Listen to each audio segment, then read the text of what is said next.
ಓಂ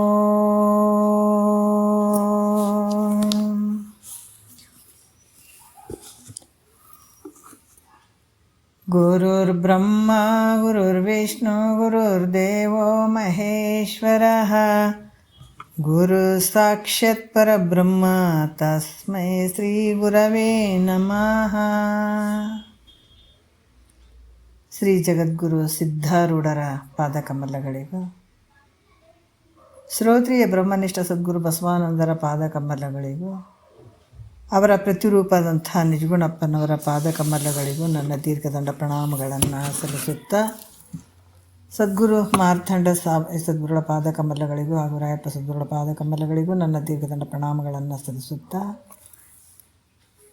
ಗುರು ಸ್ವರೂಪರಂಥ ನನ್ನ ಪತಿದೇವರಿಗೂ ಕೂಡ ನನ್ನ ದೀರ್ಘದಂಡ ಪ್ರಣಾಮಗಳನ್ನು ಸಲ್ಲಿಸುತ್ತಾ, ಮನದಲ್ಲಿ ಸ್ಮರಿಸಿಕೊಳ್ಳುತ್ತಾ, ಎಲ್ಲ ಮಹಾತ್ಮರ ಪಾದಕಮಲಗಳಿಗೂ ನನ್ನ ದೀರ್ಘದಂಡ ಪ್ರಣಾಮಗಳನ್ನು ಸಲ್ಲಿಸುತ್ತಾ, ತಮ್ಮೆಲ್ಲರಿಗೂ ವಂದಿಸುತ್ತಾ, ಇವತ್ತಿನ ಪರಮಾನುಭವದೇ 6ನೇ ಸಂಧಿ ಒಳಗೆ ಕೊನೆಯ ಸೂತ್ರವನ್ನು ನಾವು ಇವತ್ತು ನೋಡಬೇಕಾಗ್ತದೆ. ಭಾಳಷ್ಟು ವಿಚಾರಗಳನ್ನು ಅವರು ಹೇಳ್ತಾ ಇದ್ದಾರೆ ಮಹಾತ್ಮರು.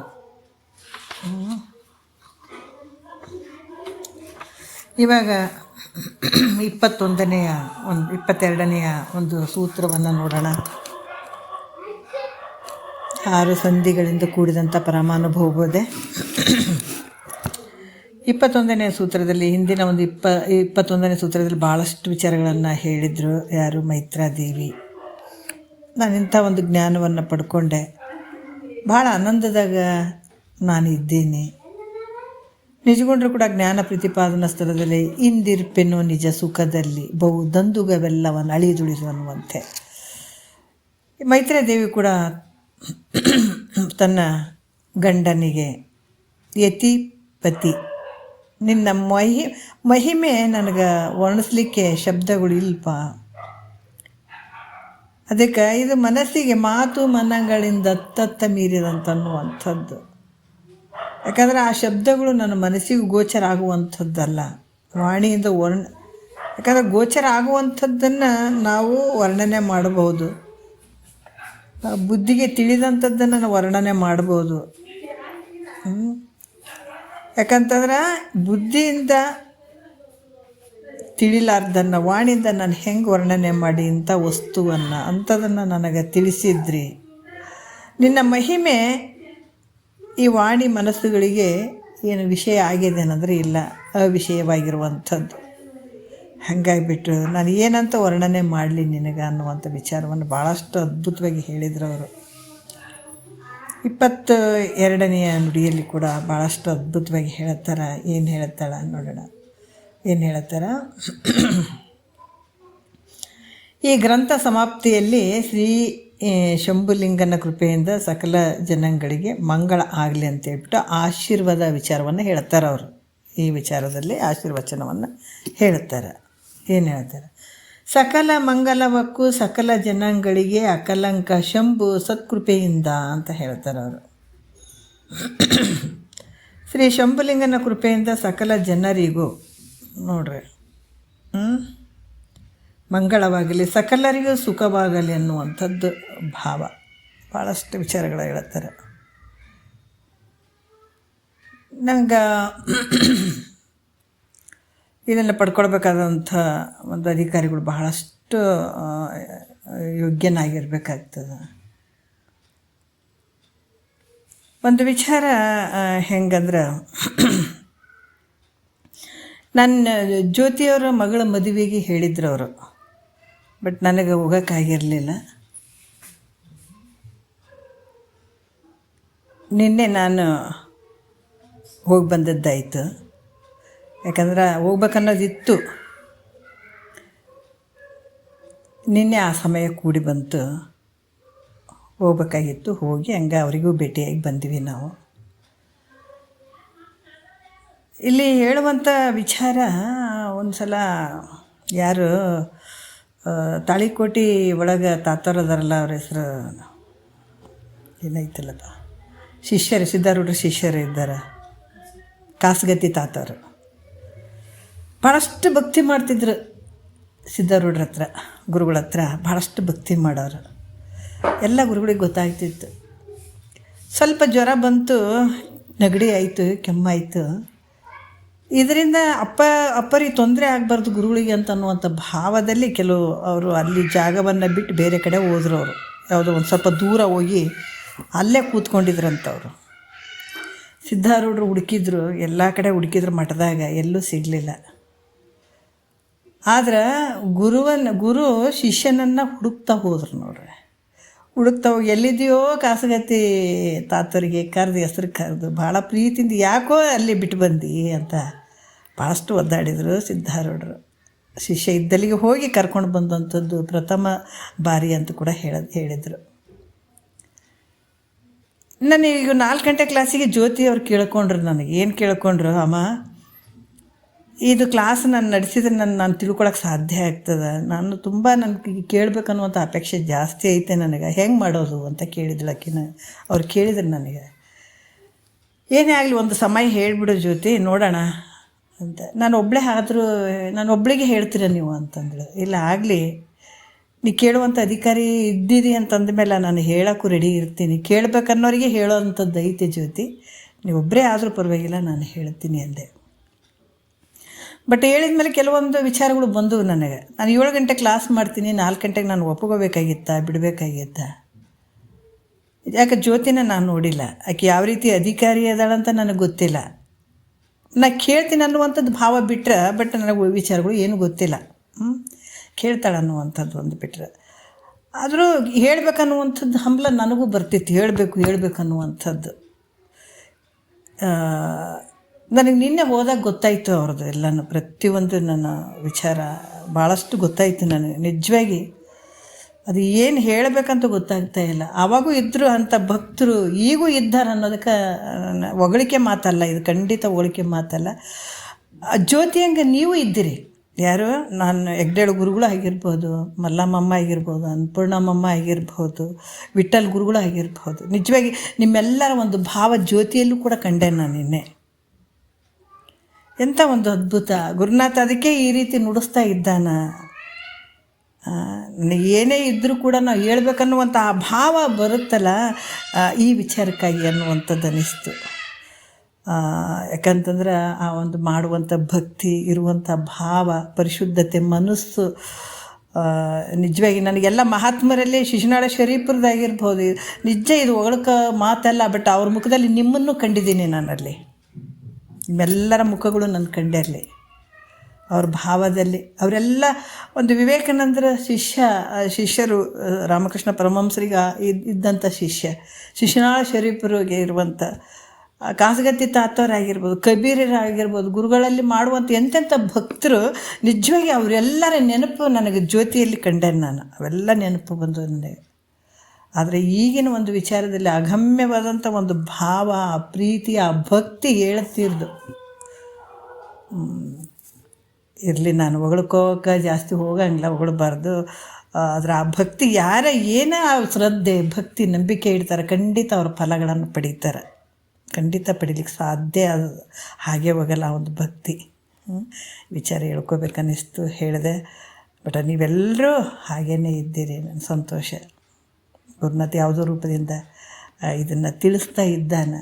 ನಿಮಗೆ ಗೊತ್ತಿಲ್ಲ ಅಂತಲ್ಲ, ಗೊತ್ತಿರುತ್ತೆ, ಎಲ್ಲ ಗೊತ್ತಿರುತ್ತೆ. ಆದರೆ ನಿಮ್ಮ ಭಕ್ತಿ ಭಾವ ಎಂಥ ದೊಡ್ಡದು, ಅದಕ್ಕೆ ಮಾತು ಹೇಳೋಕ್ಕಾಯಿತು. ಇಲ್ಲಿ ಕೂಡ ಮೈತ್ರಾದೇವಿ ಗಂಡನಿಗೆ ಗುರು ಭಾವ ಮಾಡಿಕೊಂಡು ಕೇಳಿದರು, ಇದನ್ನು ನನಗೆ ಹೇಳ್ರಿ ಅಂತ ಹೇಳಿಬಿಟ್ಟು.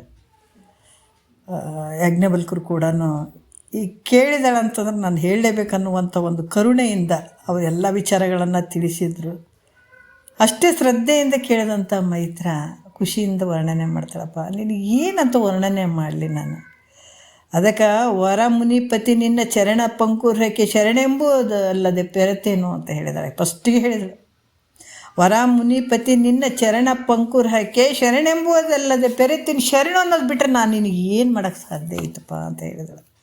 ನಿಜ ಹಾಗೇ ಐತೆ. ಜಗತ್ತಿನಾಗ ಭಾಳಷ್ಟು ಜನ ಶರೀರದ ರೋಗದಿಂದ ಬಳಲ್ತಾ ಇದ್ದಾರೆ. ದವಾಖಾನಿಗೆ ಹೋಗ್ತಾರೆ, ಕ್ಯೂ ನಿಲ್ತಾರೆ, ಒಳ್ಳೊಳ್ಳೆ ಡಾಕ್ಟ್ರಿಗೆ ತೋರಿಸ್ಬೇಕಂತಾರೆ, ರೋಗದ ವಾಸಿ ಮಾಡ್ಕೋತಾರೆ. ಆದ್ರೆ ಮನಸ್ಸಿನಲ್ಲಿರುವಂಥ ರೋಗ ಎಲ್ಲಿರಿ ವಾಸಿ ಮಾಡೋಕ್ಕಾಗ್ತದ? ಒಳಗೆ ಎ ಸಿ ಐತಿ, ಮನೆ ಭಾಳ ಚಂದ ಐತಿ, ಒಳಗೆ ಬಿ ಪಿ ಐತಲ್ಲ, ಒಳಗೆ ಗೊಂದಲ ಐತಲ್ಲ.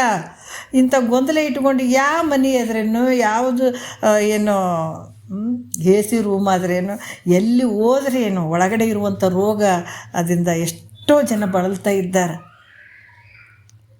ಭಾಳಷ್ಟು ಈ ಮನಸ್ಸಿನ ರೋಗವಂಥದ್ದು ಅನ್ನುವಂಥದ್ದು ದೊಡ್ಡ ರೋಗ ಇದು. ಈ ಮನಸ್ಸಿನ ರೋಗ ಇದನ್ನು ಕಳಿಬೇಕಂದ್ರೆ ಸದ್ಗುರುನಾಥನೇ, ಬಲಾಢ್ಯ ಸದ್ಗುರುನಾಥ ಸಿಗಬೇಕ್ರಿ. ಬಲಾಢ್ಯ ಸದ್ಗುರುನಾಥನಿಂದನೇ ಈ ಕೆಲಸ.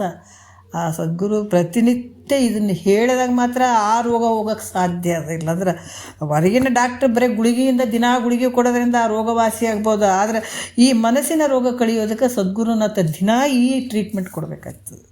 ಅಂದಾಗ ಮಾತ್ರ ಅದರಿಂದ ನಾವು ಬಿಡುಗಡೆ ಹೊಂದಲಿಕ್ಕೆ ಸಾಧ್ಯ ಆಗ್ತದೆ. ಅಂಥ ಒಂದು ಗುರುವನ್ನು, ಯಾಕಂದರೆ ಗಂಡನನ್ನು ಗುರುವನ್ನಾಗಿ ಪಡ್ಕೊಂಡಂಥ ಮೈತ್ರೇಯಿ ದೇವಿ ಸಂತೋಷವಾಗಿ ಹೇಳ್ತಾ ಇದ್ದಾಳೆ 721ನೇ ಪದದಲ್ಲಿ. ಏನು ನಿನ್ನ ಮಹಿಮೆ ನಾನು ಹೊಗಳಪ್ಪ, ನಿನ್ನ ಮಹಿಮೆ 1 2 ನಾನು ಎಂಥ ಒಂದು ಅಜ್ಞಾನದಲ್ಲಿದ್ದೆ, ನಾನು ಅಂಥ ಒಂದು ಅಜ್ಞಾನವನ್ನು ಹೋಗಲಾಡಿಸಿ ನನ್ನ ಜ್ಞಾನದ ಬೆಳಕನ್ನು ಮೂಡಿಸಿದಂಥ ಗುರುವೇ ಅಂತ ಕೊಂಡಾಡಿದಳಕೆ. ಇಲ್ಲಿ ಕೂಡ ಭಾಳಷ್ಟು ಶಂಭುಲಿಂಗನ ಕೃಪೆಯಿಂದ ಸಕಲ ಜನಗಳಿಗೆ ಮಂಗಳಾಗಲಿ ಅಂತ ಇದು ಕೊನೆಯ ಸೂತ್ರ. ಕೊನೆಯ ಅಂತ ಹೇಳೋಕ್ಕಾಗಲ್ಲ. ನಾವು ಅನುಭವ ಸಾರ ಕೂಡ ಅದ್ಭುತವಾದಂಥದ್ದು. ಅದು ಕೂಡ ಸ್ವಲ್ಪ ಕ್ಲಿಷ್ಟ ಅನ್ನಿಸ್ತದ, ಆದರೂ ಕೂಡ ಅದ್ಭುತವಾದಂಥ ವಿಚಾರಗಳು ಅದರಲ್ಲಿ ಹೇಳಿದ್ದಾರೆ. ತುಂಬ ಅನುಭವ ಸಾರ ಅಂದರೆ ಅದು ಹಂಗನೇ ಅದಿರೋದು, ಅಷ್ಟು ಅದ್ಭುತವಾದಂಥ ವಿಚಾರಗಳು ಅದರಲ್ಲಿದ್ದಾವೆ. ಅದಕ್ಕೆ ಶಂಭುಲಿಂಗನ ಕೃಪೆಯಿಂದ ಸಕಲ ಜನರಿಗೂ ಸಕಲ ಮಂಗಳಾಗಲಿ, ಸಕಲರಿಗೂ ಸುಖವಾಗಲಿ ಅನ್ನುವಂಥದ್ದು ಮಹಾತ್ಮರ ಒಂದು ಬೇಡಿಕೆ. ಎಲ್ಲರಿಗೂ ಮಂಗಳಕರವಾಗಲಿ, ಎಲ್ಲರೂ ತಿಳ್ಕೊಳ್ಳಿ, ಎಲ್ಲರೂ ಈ ಭೂಮಿಗೆ ಬಂದ ಮೇಲೆ ಸಾರ್ಥಕತೆ ಪಡ್ಕೊಳ್ಳಿ, ಎಲ್ಲರೂ ಸುಖವಾಗಿರಲಿ ಅನ್ನುವಂಥ ಭಾವದಲ್ಲಿ ಮಂಗಳವನ್ನು ಮಾಡ್ತಾ ಇದ್ದಾರೆ. ಶ್ರೀಮನ್ ನಿಜಗುಣಗಳಿಂದ ಈ ಗ್ರಂಥವು ಲೋಕದ ಯಥಾರ್ಥ ಅಂದ್ರೆ ಮನೆಗೆ ಬರೀ ರಾಜನಾಗಿ ಅಥವಾ ಮನೆಗೆ ಏನಂದ್ರೆ ಒಂದು ಹೆಂಡ್ತಿಗೆ ಒಳ್ಳೆಯ ಪತಿಯಾಗಿರ್ತಿದ್ದ, ಮಗನಿಗೆ ಒಳ್ಳೆಯ ತಂದೆಯಾಗಿರ್ತಿದ್ದ, ಆ ಊರಿಗೆ ಒಳ್ಳೆಯ ರಾಜನಾಗಿರ್ತಿದ್ದ ಹೊರತಾಗಿ ಎಲ್ಲ ಮುಮುಕ್ಷಿಗಳಿಗೆ ತಂದೆಯಾಗಿರೋಕ್ಕೆ ಸಾಧ್ಯ ಆಗ್ತಿರಲಿಲ್ಲ ಶ್ರೀಮನ್ ನಿಜಗುಣ ಶಿವಯೋಗಿಗಳು. ಯಾಕಂದರೆ ಎಲ್ಲವನ್ನು ತ್ಯಾಗ ಮಾಡಿದ್ರು ಅವರು. ಹೆಂಡ್ತಿನ, ಮಗನ್ನ, ರಾಜ್ಯವನ್ನು ತ್ಯಾಗ ಮಾಡಿದರು. ಮುಮುಕ್ಷಿಗಳಿಗಾಗಿ ಬಡದಾಡಿದಂಥ ನಿಜಗುಣ್ರಿ ಎಲ್ರಿ ಅಪ್ಪ, ಎಲ್ಲಿ ಅವ್ರ ಶಬ್ದ ಬಾಯಿಲೆ ಅಂದರೂ ಸಾಕ್ರಿ, ನಾವು ಧನ್ಯರಾಗಿಬಿಡ್ತೀವಿ. ಅವ್ರು ನನ್ನ ಹೆಣ್ತಿನೇ ಮುಖ್ಯ, ನನಗೆ ಮಗನೇ ಮುಖ್ಯ, ನನ್ನ ರಾಜ್ಯನೇ ಮುಖ್ಯ, ನನ್ನಲ್ಲಿರುವಂಥ ಜನಗಳೇ ಮುಖ್ಯ ಅಂತ ಕೂತ್ಕೊಂಡಿದ್ರೆ ನಾವೆಲ್ಲರಿ ಅಂತಂದು ಕಾಣೋಕ್ಕೆ ಸಾಧ್ಯ ಆಗ್ತಿತ್ತು. ಮುಮುಕ್ಷಿಗಳ ಸಲುವಾಗಿ ಮನೆಯನ್ನು ಬಿಟ್ಟರು, ಯಾರು ಮಗನನ್ನು ಬಿಟ್ಟರು, ರಾಜ್ಯವನ್ನು ಬಿಟ್ಟರು, ಜಗತ್ತೇ ನನ್ನ ಮನೆ ಅಂದ್ಕೊಂಡ್ರು, ಜಗತ್ತಿನ ಜನರೇ ನನ್ನವ್ರು ಅಂದ್ಕೊಂಡ್ರು, ನನ್ನ ಮಕ್ಕಳು ಅಂದ್ಕೊಂಡ್ರು, ಬಂಧು ಬಾಂಧವರು ಅಂದ್ಕೊಂಡ್ರು. ಮುಮುಕ್ಷಿಗಳಿಗೆ ನನ್ನ ಒಂದು ಮಕ್ಕಳು ಶಿಶುಗಳು ಅಂತ ಅಂದ್ಕೊಂಡ್ರು. ಅವರು ಉದ್ಧಾರ ಆಗಲಿ ಅನ್ನುವಂಥ ಆಸೆಯಿಂದ ಇದನ್ನು ರಚಿಸಿದರು. ನೋಡ್ರಿ ಎಂಥ ಅದ್ಭುತ. ಅದಕ್ಕೆ ಇದು ಲೋಕದ ಹಿತಾರ್ಥ ಸಲುವಾಗಿ, ಹಿತಾರ್ಥ ಆಗಲಿ, ಲೋಕಕ್ಕೆ ಒಳ್ಳೆಯದಾಗಲಿ, ಮುಮುಕ್ಷುಗಳು ಇದನ್ನು ಸ್ವೀಕಾರ ಮಾಡಲಿ, ಅವರು ಉದ್ಧಾರ ಆಗಲಿ, ಈ ಜನ್ಮವನ್ನು ಸಾರ್ಥಕ ಮಾಡ್ಕೊಳ್ಳಿ, ನಿಜವಾದ ಆನಂದ ಪಡ್ಕೊಳ್ಳಿ ಅನ್ನುವಂಥ ಭಾವದಿಂದ ಈ ಗ್ರಂಥವನ್ನು ರಚಿಸಿದರು ಅವರು. ಅದಕ್ಕಿಲ್ಲಿ ಕೂಡ ಅದನ್ನು ಹೇಳ್ತಾರೆ. ಏನು ಹೇಳ್ತಾರೆ? ಶ್ರೀ ಕೃಪಾಕರ ನೆನೆಸುವ ನಿಜಗುಣ ಯೋಗಿ ಲೋಕ ಹಿತಾರ್ಥವೆನ್ನಲು ಪೇಳದ ಈ ಕೃತಿ ಪರಮಾನುಭವಬೋದೇ ಹೋದಾಗಿ ಸ್ವೀಕರಿಸದವರು ಉಂಟೆ ಜಗದೋಳು ಅಂತ ಹೇಳ್ತಾರೆ. ಭಾಳ ಅದ್ಭುತ ನೋಡ್ರಿ. ಯಾಕಂದರೆ ಇದು ಎಂಥ ಒಂದು ಧೈರ್ಯ ಕೊಡ್ತದ, ಸ್ಥೈರ್ಯ ಮನುಷ್ಯನಿಗೆ ಭಾಳಷ್ಟು ಒಂದು ಶಕ್ತಿ ಕೊಡುವಂಥದ್ದು. ನಾವು ಫಸ್ಟಿಗೆ ಹೋಗೋಕೆ ನಮ್ಗೆ ಎಂಥ ಭಯ ಇತ್ತು, ಎಲ್ಲ ಗೊಂದಲ, ಇದಂದ್ರೇನು ಇದು ಅಂದ್ರೇನು, ಏನು ಅನ್ನಬೇಕು, ಏನು ಗೊತ್ತಿಲ್ಲ ನಮ್ಗೆ. ನಾವು ಬಸವಾನಂದ್ರ ಹತ್ರ ಹೋಗಿ ಕೂತ್ಕೊಂಡಾಗ ನೋಡ್ರಿ, ಅವರು ನನ್ನ ಮನಸ್ಸಿಗೆ ಅನಿಸಿದ್ದು ಎಂತೆಂಥ ವಿಚಾರಗಳು ಹೇಳ್ತಿದ್ರು. ಅವ್ರು ಅಷ್ಟು ವಯಸ್ಸಾದವರು ನಾನು ಯಾಕೆ ಹೇಳಬೇಕು, ಒಂದು ಕಡೆ ಕೂತ್ಕೊಂಡ್ರೆ ನೋಡ್ರಿ, ಇವಾಗ ಎಷ್ಟೋ ಗುರುಗಳು ತಮಗೆ ಗೊತ್ತಿರ್ತದೋ ಬಿಡ್ತದೋ ಗೊತ್ತಿಲ್ಲ, ಅವ್ರಿಗೆ ತಿಳ್ಕೊಂಡಿರಂಗಿಲ್ಲ ಗೊತ್ತಿಲ್ಲ ನನಗೆ. ಆದ್ರೆ ಹೇಳಕ್ಕೆ ಬೇಕಾದಷ್ಟು ವಯಸ್ಸಿರ್ತದೆ, ಎಲ್ಲ ಇರ್ತದಂದ್ರೂ ಕೂಡ ಒಂದು ಮಾತು ಉಸಿರಂಗಿಲ್ಲ. ಬಟ್ ಅವ್ರಿಗೆ ಗೊತ್ತಿರ್ತದೆ ಬಿಡ್ತದೋ ಗೊತ್ತಿಲ್ಲ. ಸುಮ್ಮನೆ ಏನೋ ಒಂದು ಕಾಲ ಕಳೆದು ಭೋಗ, ಎಲ್ಲ ಒಂದು ವಿಷಯಾದಿಗಳ ಭೋಗ, ಇದರಲ್ಲೇ ಮುಳುಗಿ ಹೋಗುವಂಥವ್ರು. ಒಂದು 2 ಮಾತು ಹಿತಾರ್ಥವಾದಂತಹ ಮಾತು ಹೇಳದೇ ಇರುವಂಥವ್ರು ಎಲ್ಲ ಥರ ಗುರುಗಳು ಇದ್ದಾರೆ, ಇಲ್ಲ ಅಂತಿಲ್ಲ. 85 ವಯಸ್ಸು ಇದ್ದಂಥ ಒಂದು ಬಸವಣ್ಣಂತರೂ ಒಂದು ಕಡೆ ರೆಸ್ಟ್ ತೊಗೊಳ್ಬೋದಾಗಿತ್ತು, ಮಾಡ್ಬೋದಾಗಿತ್ತು. ಆದರೂ ಒಂದು ದಿವಸನೂ ಅವರು ಸುಮ್ಮನೆ ಕೂತ್ಕೊಂಡವರಲ್ಲ, ಪ್ರತಿನಿತ್ಯ ಶಾಸ್ತ್ರ ಹೇಳುತ್ತಾನೆ ಇರೋರು. ಒಂದು ಎಡಗೈ ಎತ್ತಿ ನೋಡ್ರಿ, ಈ ಶರೀರ ಎಂದಾದ್ರೂ ಬಿದ್ದು ಹೋಗ್ಬಿಡ್ತದೆ ನಮ್ಗೆ. ಯಾಕಂದರೆ ಈ ಶಾಸ್ತ್ರ ಕೇಳುವಂಥವರೆಲ್ಲ ಕೆಲವರು ಭಯ ಮಾಡ್ಕೋತಾರೆ. ಯಾಕಂದರೆ ನಾವು ಭಾಳಷ್ಟು ಜನ ನೋಡ್ತೀವಿ, ಇಲ್ಲಿ ನೋಡ್ರಿ ಯಾವಾಗಾದ್ರೂ ಈ ಶರೀರ ಬಿದ್ದು ಹೋಗ್ತದೆ, ಈ ಸಾಯುವಂಥದ್ದು ಯಾಕಂದ್ರೆ ಈ ಶರೀರ ಮರಳಲ್ಲಿ ಮರಳಾಗಿ ಹೋಗ್ತದೆ, ಮಣ್ಣಿನಿಂದ ಹುಟ್ಟಿದಂಥ ಶರೀರ ಮಣ್ಣಾಗಿ ಹೋಗ್ತದೆ. ನೀನು ಯಾವಾಗಾದ್ರೂ ಶಾಶ್ವತ ಇದೇನು? ಶಾಶ್ವತ ಅಲ್ಲ. ನಿನ್ನ ಒಳಗಡೆ ಇರುವಂಥ ಆತ್ಮ ಪರಮಾತ್ಮ ಶಾಶ್ವತ ಅದಾನ. ಈ ಸಂಸಾರ ಸುಳ್ಳೈತೆ, ಇದೆಲ್ಲ ಈ ಜಗತ್ತು ಸುಳ್ಳೈತೆ ಅಂತ ಇದೆಲ್ಲ ಹೇಳೋದ್ರಿಂದ ಏನಪ್ಪ ಬರೀ ಇವರು ಸಾಯೋದು, ಜಗತ್ತು ಸುಳ್ಳದ, ಅದು ಸುಳ್ಳದ, ಇದು ಸುಳ್ಳದ, ಬರೀ ಇದೇ ಹೇಳ್ತಾರೆ. ಇದಕ್ಕೆ ಎಲ್ಲಿ ಹೋಗ್ಬೇಕನ್ನೋ ಹೆದರಿ ಬಿಟ್ಟವ್ರೆ ಎಷ್ಟು ಜನ ಅದ್ರ ಬಿಡ್ತಾರೆ. ಹಿಂಗೆ ಸಾಯೋದು ಅಂತಾರೆ, ಹಂಗಂತಾರೆ, ಹಿಂಗಂತಾರೆ ಅಂತೇಳಿ. ಯಾಕಂದ್ರೆ ಇದ್ದ ವಸ್ತುವನ್ನು ಹೇಳುವಂಥದ್ದು ಇದು. ಅದಕ್ಕೆ ಆ ಟೈಮಲ್ಲಿ ಎಲ್ರಿಗೂ ಧೈರ್ಯ ಇರೋಂಗಿಲ್ಲ, ಎಲ್ರಿಗೆ ಭಾಳಷ್ಟು ಜನರಿಗೆ ಧೈರ್ಯ ಇರೋಂಗಿಲ್ಲ. ಕೇಳ್ಬೇಕಾದಾಗನೇ ಕೆಲವರು ಸ್ವಲ್ಪ ಹೆದರಿ ಬಿಡ್ತಾರೆ, ಅಯ್ಯೋ ಏನಪ್ಪ ಹಿಂಗೆ ಹೇಳ್ತಾರೆ ಅನ್ನಂಗೆ ಆಗ್ತದೆ. ನಮಗೂ ಫಸ್ಟ್ ಇಷ್ಟೆಲ್ಲ ಮಾಡ್ತಿದ್ವಿ, ಭಕ್ತಿ ಮಾಡ್ತಿದ್ವಿ, ಎಲ್ಲ ಮಾಡ್ತಿದ್ವಿ ಅಂತಂದ್ರು ಕೂಡ ಅವರು ಸ್ಟಾರ್ಟಿಂಗ್ ಈ ಕೈ ಎತ್ತಿ ಹಿಂಗೆ ಎಡಗೈ ಎತ್ತಿ ಹಿಂಗೆ ಹೇಳೋರು. ಯಾಕಂದ್ರೆ ಅವ್ರು ಹೇಳ್ಬೇಕಾದಾಗ ಅವರು ಎಂಥ ಒಂದು ಇದರಲ್ಲಿ ಹೋಗ್ಬಿಡೋರು, ಈ ಸ್ವರೂಪದಲ್ಲೇ ಹೋಗ್ಬಿಡೋರು, ಹೇಳುವಂಥ ಭಾವದಲ್ಲಿ ಸಂಪೂರ್ಣವಾಗಿ ಹೋಗ್ಬಿಡೋರು ಅವರು. ಹೇಳಬೇಕಾದಾಗ ಈ ಕೈ ಮೇಲ್ಗಡೆ, ಎಡಗೈ ಮೇಲ್ಗಡೆ ಎತ್ತಿ ನೋಡ್ರಿ, ಇದು ಶರೀರ ಯಾವಾಗ ಹೋಗ್ತದ ಗೊತ್ತಿಲ್ಲ, ಇದನ್ನು ನಂಬಬೇಡ್ರಿ, ಇದು ಬಿದ್ದೋಗ್ಲಿ ಏನೇ ಆಗಲಿ ಅಷ್ಟೊತ್ತಿಂತನೇ ಟೈಮ್ ಐತಿ ನೋಡ್ರಿ, ಜ್ಞಾನವನ್ನು ಪಡ್ಕೊಡ್ರಿ ಅಂತ ಹಿಂಗೆ ಕೈ ಮಾಡಿ ಹೇಳ್ಬೇಕಾದಾಗ ನನಗೆ ಭಯ ಆಗ್ತಿತ್ತು. ಏನಪ್ಪ ಇವ್ರು ಯಾವಾಗಾದ್ರೂ ಬಿದ್ದು ಹೋಗ್ತದಂತಾರೆ ಶರೀರ, ಹಿಂಗೆ ಐತೇನು, ಇದು ಶಾಶ್ವತ ಅಲ್ಲ, ಇದನ್ನು ನಂಬಬೇಡ್ರಿ ಹಿಂಗೆಲ್ಲ ಹೇಳ್ತಾರಲ್ಲಪ್ಪ ಅಂತ ನನಗೂ ಕೂಡ ಕೆಲವು ಸಲ ಅನ್ನಿಸ್ತಿತ್ತು ಸ್ಟಾರ್ಟಿಂಗ್. ಅದಕ್ಕೆ ಇಲ್ಲಿ ಕೂಡ ಎಂಥ ಒಂದು ಗುರುವಾಕ್ಯವನ್ನು ಕೇಳೋದಕ್ಕಿಂತ ಮುಂಚೆ ಭಯ ಉಳ್ಳಂಥವ್ರು ಎಲ್ಲ ರೀತಿಯಿಂದ ಭಯ ಇರ್ತದೆ, ಅದರ ಗುರುನಾಥ ಆ ಭಯವನ್ನು ಬಿಡಿಸ್ತಾನೆ. ಹಂಗೆ ಇಲ್ಲಿ ಕೂಡ ಹೇಳ್ತಾರೆ ಅವರು. ಇದು ಯಾವ ರೀತಿ ಅಂದ್ರೆ ನಿಜಗುಂಡ್ರು ಇಂಥ ಒಂದು ಮುಮುಕ್ಷಿಗಳು ಇದನ್ನು ತಿಳ್ಕೊಂಡು ಉದ್ಧಾರ ಆಗಲಿ, ಪಾರಾಗಲಿ ಅನ್ನುವಂಥ ವಿಚಾರದಲ್ಲಿ ಶ್ರೀ ಕೃಪಾಕರ ನೆನೆಸುವ ನಿಜಗುಣ ಯೋಗಿ ನೋಡ್ರಿ. ಕೃಪಾಕರ ನೆನೆಸುವಂದ್ರೆ ಈತ ಐಶ್ವರ್ಯದಿಂದ ಒಡಗೂಡಿದ ಕೃಪೆಯನ್ನುಂಟು ಮಾಡುವಂಥವನು. ನಿಜಗುಣ ಯೋಗಿ ಅಂದರೆ ನಿಜಗುಣ ಶಿವಯೋಗಿಯು, ಜಗತ್ತಿನ ಕಲ್ಯಾಣಕ್ಕಾಗಿ ನೋಡ್ರಿ. ನಾವು ನಮ್ಮ ಕಲ್ಯಾಣಕ್ಕೆ ನಾವು ಮಾಡ್ಕೊಳಕ್ಕೆ ರೆಡಿ ಇಲ್ಲ, ಜಗತ್ತಿನ ಕಲ್ಯಾಣ ಬೇಡ, ನಮ್ಮ ಕಲ್ಯಾಣನೇ ನಮಗಿಷ್ಟ ಇಲ್ಲ. ಈಗ ಏನು ಮಾಡ್ತೀರಿ?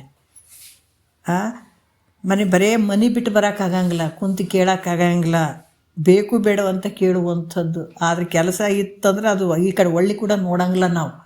ಕೆಲಸ ಇರಬಾರ್ದು, ನಮ್ಮ ಮೈಯಾಗ ಆರಾಮಿರಬೇಕು, ಎಲ್ಲ ಸಮೃದ್ಧಿಯಾಗಿ ಏನು ಚಿಂತಿರಬಾರ್ದು ಮನ್ಯಾಗ. ಅಂದಾಗ ಮಾತ್ರ ಒಂದು 4 ವಾಕ್ಯ ಕೇಳ್ತೀವಂತ ಕುಂದ್ರೋರು ನಾವು. ಕಷ್ಟ ಇದ್ದಾಗೆ ಭಗವಂತ ನಿನ್ನ ಕೈ ಹಿಡಿಯೋದು. ಕಷ್ಟದ ಬೆಲೆ ಗೊತ್ತಾದಾಗೆ ಈ ವಿಚಾರ ಗೊತ್ತಾಗ್ತದೆ, ನಿನಗೆ ದುಃಖದ ಬೆಲೆ ಗೊತ್ತಾದಾಗೆ ಈ ವಿಚಾರ ಗೊತ್ತಾಗ್ತದೆ. ಎಲ್ಲ ಕೆಲಸವನ್ನು ಬಿಟ್ಟು ಬಂದು ಕುಂತು ಕೇಳೋರಾಗ್ತೀರಿ. ಅದಕ್ಕೆ ಇಲ್ಲಿ ಕೂಡ ಏನು ಹೇಳ್ತಾರೆ ಅವರು, ಭಾಳಷ್ಟು ಅವ್ರು ಏನು ಮಾಡಿದರು, ಜಗತ್ತಿನ ಒಂದು ಕಲ್ಯಾಣಕ್ಕಾಗಿ ತಮ್ಮ ಮನೆಯನ್ನು ಬಿಟ್ಟರು, ಹೆಂಡ್ತಿನ ಬಿಟ್ಟರು, ತಮ್ಮ ಊರು ಬಿಟ್ಟರು, ಎಲ್ಲ ಬಿಟ್ಟರು ಮಹಾತ್ಮರು. ಕಲ್ಯಾಣ ಆಗಲಿ, ಉದ್ಧಾರ ಆಗಲಿ ಅಂಥೇಳಿ. ನಾವು ಈ ಶರೀರಕ್ಕೆ ಬಂದೀವಿ ನೋಡ್ರಿ. ಅದಕ್ಕೆ ಅನಿಮಿತ್ತ ಅರಿಗಳೆನಿಪ ಕಾಮಾದಿಗಳಿಗಾಗಿ ತನುವ ಅನೇಕವನ್ನು ಕೊಟ್ಟೆ ಭವಭವಂಗಳಲ್ಲಿ, ನಿನಗೊಂದು ದೇಹವನ್ನು ಕೊಟ್ಟು ತಪವಂತು ಘನಶಂಭುಲಿಂಗವಾಗಿರಲು ಒಳ್ಳೆ ಮನುಜ ಅಂತ ಹೇಳಿದ್ರು ಕೂಡ ನಾನು ಯಾಕೆ ಬಂದು ಕೇಳಬೇಕು? ಯಾರಿಗೆ ಬೇಕಾಗಿ ನಾವು ಉದ್ಧಾರ ಆಗೋದು? ಮಂದಿ ಮಕ್ಕಳಿಗೆ ಉದ್ಧಾರ ಮಾಡೋರು, ನಾವು ಮೊಮ್ಮಕ್ಕಳಿಗೆ ಉದ್ಧಾರ ಮಾಡೋರು, ಕುಟುಂಬ ಉದ್ಧಾರ ಮಾಡೋರು.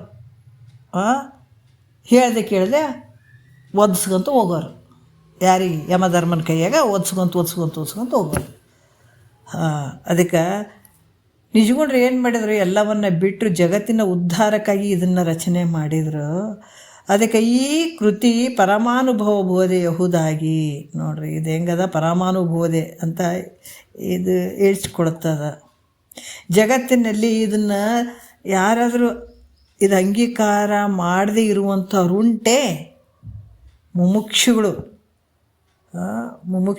ಇದನ್ನು ಅಂಗೀಕಾರ ಮಾಡದೇ ಇರುವಂಥವ್ರು ಉಂಟೇನು ಅಂದರೆ ಇಲ್ಲ. ಎಲ್ಲರೂ ಅಂಗೀಕಾರ ಮಾಡುವಂಥ ಗ್ರಂಥ ಇದು ಮುಮುಕ್ಷುಗಳು. ಅದಕ್ಕೆ ಎಲ್ಲರೂ ಮನುಷ್ಯರೇ ಕಾಣ್ತೀವಿ ಅಂದರೆ ಎಲ್ಲರೂ ಮನುಷ್ಯರಾಗಕ್ಕೆ ಸಾಧ್ಯ ಇಲ್ಲ. ಮನುಷ್ಯನ ಶರೀರ ಬಂದದ, ಅದ್ರ ಒಳಗಡೆ ಪಶುಗಳ ಭಾವ ಐತೆ. ಇದು ಸತ್ಯದ ಮಾತು. ಯಾಕಂದ್ರೆ ಉಂಡೆ ತಿಂದೆ ಆಹಾರ ನಿದ್ರಾ ಭಯ ಮೈಥುನಂಚ ಇವು 4 ಅಂಶಗಳು ಮನುಷ್ಯನಿಗೂ ಅದಾವ, ಪ್ರಾಣಿ ಪಕ್ಷಿಗಳಿಗೂ ಅದಾವ, ಮತ್ತು ನಿನಗೂ ಇದ್ದು ಅಂತಂದ್ರೆ ಅದಕ್ಕೆ ನಿನಗೆ ವ್ಯತ್ಯಾಸ ಏನು ಅದ್ಭುತ ಹೇಳ್ತಾರೆ ನೋಡ್ರಿ ಮಹಾತ್ಮರು. ಯಾಕಂದ್ರೆ ಪ್ರಾಣಿಗೂ ಅದಾವ, ಏನು ಅದಾವ ಪ್ರಾಣಿಗೂ? ನಿದ್ರೆ ಐತೆ, ನಿದ್ದೆ ಮಾಡ್ತೇವಿಲ್ಲ ಅವು ಪ್ರಾಣಿ ಪಕ್ಷಿಗಳು ನಿದ್ದೆ ಮಾಡ್ತಾವ. ಆ ಸಾವಿನ ಭಯ ಅವಕ್ಕೂ ಅದಾವ. ಸ್ವಲ್ಪ ನೋಡ್ರಿ ಇರುವಿ ನಾವು ಹೊಂಟಿದ್ವಿ ಅಂದ್ರೆ ನಮ್ಮ ಶಬ್ದ ಖಂಡಿತು ಏನೋ ಒಂದು ಸ್ವಲ್ಪ ಟಚ್ ಆಯ್ತದ್ರೆ ಬಡ ಬಡ ಬಡ ಹೋಗ್ಬಿಡ್ತಾವೆ, ಎಲ್ಲಷ್ಟು ಹೋಗ್ಬಿಡ್ತಾವೆ. ಯಾಕಂದ್ರೆ ಭಯ, ಸಾವಿನ ಭಯ. ಅವು ಊಟ ಮಾಡೋಕ್ಕೆ ಬಡ್ದಾಡ್ತಾವ, ಏನಾದ್ರು ಕಾಳು ಕಡಿ ಎಲ್ಲಿರ್ತಾವ ಅಲ್ಲಿ ತೊಗೊಂಡು ತಿನ್ನೋಕ್ಕೆ ಪ್ರಯತ್ನ ಪಡ್ತಾವೆ. ಅವು ಮಕ್ಕಳು ಮಾಡ್ತಾವ. ಮತ್ತು ಇವು 4 ನಿನಗೆ ಅದು ಅಂದ್ರೆ ನಿಮ್ಮ ಮನುಷ್ಯ ಅಂತಾರ ನಿನಗೆ? ಮನುಷ್ಯನ ಶರೀರ ತೊಟ್ಕೊಂಡು ಬಂದವ ಪ್ರಾಣಿ ಪಕ್ಷಿಗಳ ಥರ ನಿನ್ನ ಭಾವ ಐತೆ. ನಿನಗೆ ಮನುಷ್ಯ ಅನ್ನೋಕ್ಕೆ ಸಾಧ್ಯ ಇಲ್ಲ. ಮನುಷ್ಯ ಯಾವಾಗ ಆಗ್ತಿ? ಪರಮಾತ್ಮಗೆ ಭಾಷೆ ಕೊಟ್ಟು ಬಂದೀನಿ ತಾಯಿ ಗರ್ಭದ ಒಳಗಡೆ. ನಾನು ತಿಳ್ಕೊಳ್ತೀನಿ.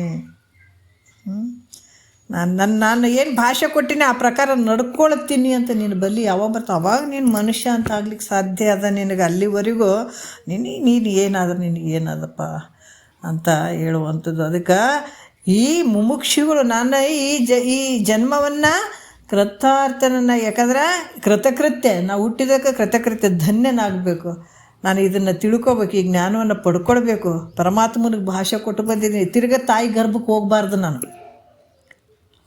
ತಾಯಿ ಗರ್ಭಕ್ಕೆ ಮತ್ತೆ ಹೋಗ್ಬಾರ್ದು. ಸಾಕು ನನಗೆ ಈ ಆನಂದ, ಸದಾಕಾಲ ಆನಂದ ನನಗಾಗಲಿ, ಅತ್ಯಂತ ದುಃಖ ನಿವೃತ್ತಿ ಆಗಲಿ ಅನ್ನುವಂಥ ಭಾವ ಯಾರಿಗಿರ್ತದ ಅವರು ಈ ಗ್ರಂಥವನ್ನು ಸ್ವೀಕಾರ ಸ್ವೀಕಾರ ಮಾಡಲಾರ್ದೆ ಇರುವಂಥವ್ರು ಉಂಟೆ ಅಂದ್ರೆ ಖಂಡಿತ ಸ್ವೀಕಾರ ಮಾಡ್ತಾರೆ ಈ ಗ್ರಂಥವನ್ನು ಅಂತ ಹೇಳ್ತಾರೆ ಅವರು.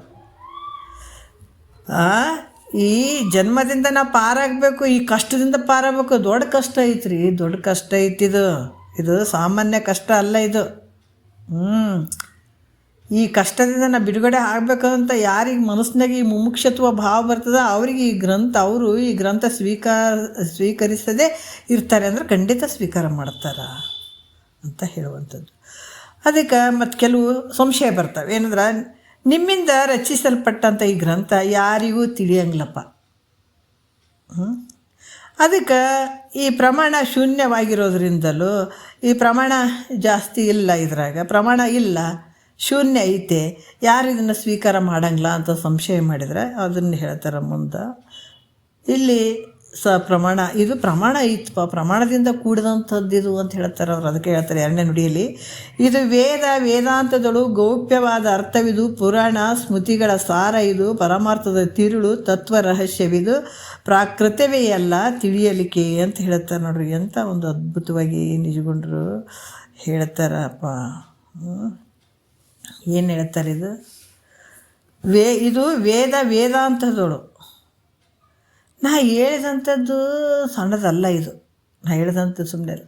ನಾವು ಎಲ್ಲಿ ವೇದಗಳಲ್ಲಿ ನೋಡಿ ವಿಚಾರಗಳನ್ನು ಹಿಡ್ಕೊಂಡು ತೊಗೊಂಡು ಹೊರಗೆ ಬರೋಕ್ಕಾಗ್ತಿತ್ತು ಹೇಳ್ರಿ ನಮಗೆ? ಸಮುದ್ರದ ಆಳಕ್ಕೆ ಹೋಗಿ ಈಜಿ ಒಳಗೆ ಮುತ್ತು ರತ್ನ ಸಿಗ್ತಾವೆ, ಮ್ಯಾಲೆ ಸಿಗ್ತಾವೆ. ನಾವು ಮ್ಯಾಲೆ ಸಿಗಂಗಿಲ್ಲ. ಮುತ್ತು ರತ್ನ ಅವಳ ವಜ್ರ ವೈಡೂರ್ಯ ಎಲ್ಲಿ ಸಿಗ್ತಾವೆ? ಸಮುದ್ರದ ಒಳಗೆ ಸಿಗ್ತಾವೆ. ಮ್ಯಾಲೆ ಬರೀ ಕಪ್ಪೆ ಚಿಪ್ಪು ಅಂಥವು ಇಂಥವು ಕಸ ಕಡ್ಡಿ ಇಂಥವು ಏನೋ ಸಿಗ್ತಾವೆ ಅಷ್ಟೇ. ಆದ್ರೆ ಒಳಗೆ ಎಷ್ಟು ಹೋಗ್ತೀವಿ ಅಷ್ಟು ಮುತ್ತು ರತ್ನಗಳು ನಮಗೆ ಸಿಗ್ತಾವೆ. ಆದ್ರೆ ನಮಗೆ ಈಜಕ್ಕಾಗ್ತದ ಸಮುದ್ರದ ಒಳಗಡೆ? ಇಲ್ಲಲ್ಲ. ನಮಗೆ ಯಾವಾಗ ಸಿಗ್ಬೇಕು ಮುತ್ತು ರತ್ನ? ಯಾರು ತಂದು ಕೊಟ್ಟು ಹಿಂಗೆ ಇಟ್ಟರದ, ನೋಡಪ್ಪ ಮುತ್ತು ರತ್ನ ಹಿಂಗೆ ಅದಾವೆ ನೋಡ್ರಿ ಅಂದಾಗ ಬಡ್ದಾಡಿ ಹೋಗಿ ನೋಡ್ಬೋದಪ್ಪ, ಅದು ಇಷ್ಟ ಇದ್ರೆ. ಇಲ್ಲಾಂದ್ರೆ ಅದನ್ನು ನೋಡೋಕ್ಕೆ ಹೋಗ್ಲಾರ್ದವ್ರು ನಾವು. ಅದಕ್ಕೆ ಈ ವೇದಾಂತದೊಳಗೆ ಕೂಡ ಅದು ಸಮುದ್ರ ಇದ್ದಂಗೆ. ಅದ್ರೊಳಗೆ ಈಜಬೇಕಲ್ಲ, ಈಜಿ ಇಂಥವ ಭಾಳ ಇದ್ದದವ ಅಂತ ಹೇಳ್ಬಿಟ್ಟು ಅವು ಎಕ್ಕಿ ಎಲ್ಲ ವಿಷಯಗಳನ್ನು ತೊಕ್ಕೊಂಡು ಬರ್ಬೇಕಂದ್ರೆ ಸುಮ್ಮನೆ ಐತೆ ನಾವು. ಅವೆಲ್ಲ ನಮಗೂ ಆ ಸಂಸ್ಕೃತದಲ್ಲಿರುವಂಥದ್ದನ್ನು ಅಲ್ಲಿ ಒಳಗೆ ಒಕ್ಕು ಈಜಾಡಿ ಇವು ಮುತ್ತು ರತ್ನ ಅದಾವಪ್ಪ ಇವು ತೊಗೊಳ್ಳೋಣ ಅಂತೇಳಿ ತೊಗೊಂಡು ನಮ್ಗೆ ಅಷ್ಟು ಈಜುವಂಥ ತಾಕತ್ತು ಐತೆ ನಮಗೆ? ಇಲ್ಲಲ್ಲ. ನಿಜಗೊಂಡ್ರಿ ಈಜಿದ್ರು ಅದ್ರಾಗ. ವೇದಾಂತದೊಳಗಡೆ ಅವ್ರು ಏನು ಮಾಡಿದ್ರು, ವೇದಾಂತದೊಳಗೆ ಅವು ಈಜ್ಬಿಟ್ಟು ಅವ್ರು ಈಜಿದವ್ರಿಗೆ ಗೊತ್ತು ಎಷ್ಟು ಕಷ್ಟ ಅಂತೇಳಿ. ಈಜಿ ಕೆಲವು ಎಲ್ಲ ಮುತ್ತು ರತ್ನಗಳನ್ನು ತಂದರು, ಜೋಡಿಸಿದ್ರು, ಇವನು ಬರೆದ್ರು ಇಲ್ಲಿ ಹೇಳಿದ್ರು ಇಲ್ಲಿ ನಮಗೆ. ನೋಡ್ರಪ್ಪ ಮುತ್ತು ರತ್ನ ಅದಾವ, ಸ್ವೀಕಾರ ಮಾಡಿರಿ ಅಂತ ಅವ್ರು ಹೇಳಿದ್ರು. ಎಷ್ಟು ಸುಲಭ ಅಲ್ರಿ ನಮ್ಗೆ, ಹೌದಲ್ಲ. ಅಪ್ಪ ಅಮ್ಮ ಮಾಡಿದಂಥ ಆಸ್ತಿ ಯಾರೋ ಕಸ್ಕೊಂಡು ಹೋಗ್ತಾರೆ, ಏನೇನೋ ಆಗ್ತಾವ್ರಿ ಅವಕ್ಕೆಲ್ಲ. ಅದರಿಂದ ಬಿದ್ದುಬಿಟ್ಟಿವಿ ನಾವು. ಅದರಿಂದ ದುಃಖನೇ ಐತೆ. ಅಪ್ಪ ಅಮ್ಮ ಗಳಿಸಿದಂಥದ್ದು ನಮ್ಗೆ ಶಾಶ್ವತ ಐತೇನಲ್ಲ. ಶಾಶ್ವತ ಆಸ್ತಿ ಯಾವುದಂದ್ರೆ ಸದ್ಗುರುನಾಥ ನಿಜಗುಂಡ್ರು ಮಾಡಿದಂಥ ಆಸ್ತಿ. ಭಾಳ ಕರುಣಾಮಯಿಗಳ್ರಿ ಅವ್ರ ಪ್ರತಿರೂಪ. ಸಿದ್ಧಾರೂಢರು ಬಂದರು, ಮಹಾತ್ಮರು ಹಂಗೆ ಅವ್ರವ್ರ ರೂಪಾಗಿ ಅವ್ರು ಬಂದು ನಮ್ಗೆ ಹೇಳಕ್ಕೆ ಬಂದರು.